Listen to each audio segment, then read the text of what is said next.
When sharpening roughing gouges, they're commonly done on a dry grinding wheel. The only problem is, unless you're really good, it's very easy to get lots of different bevel angles.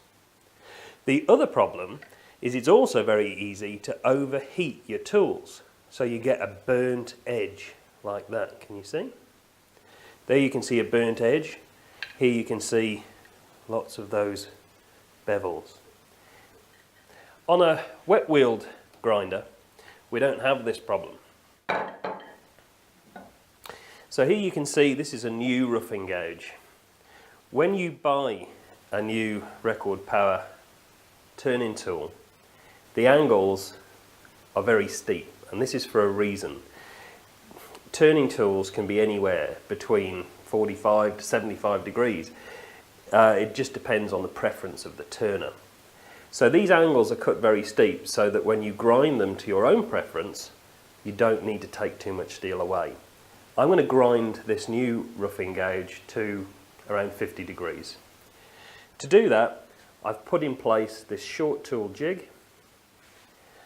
That sits against the support arm of the WG250, and I'm going to adjust that in line with the angle setting gauge. Now I've set this to 50 degrees. I'm going to place the heel of the gauge on the stone, and this flat foot here, when the tool is on the supporting arm, that flat foot wants to be parallel with the inside of the roughing gouge. So there you can see it's not.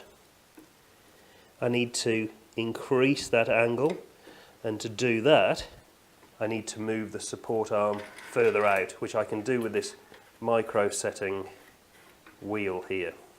See, as I turn that, the support arm goes further out. So there can you see that the flat foot is now parallel with the inside of the gouge. So I know that this is going to give me 50 degrees. The jig will stay in the same position on the tool, the support arm's not going to move, and as I rotate the tool, that's going to give me a consistent angle at 50 degrees.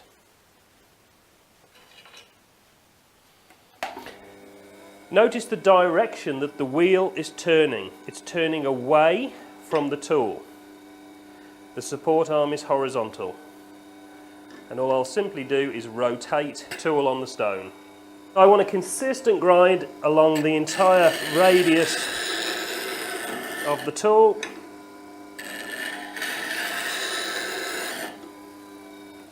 And that's all we need. So let's take a look at that grind. So there you go. So now we've got a nice consistent bevel around the cutting edge of the tool. And I'm going to leave it there because we don't need to hone a turning tool. Turning tool cuts in many cases with the burr that's formed, and I've got a burr that's on the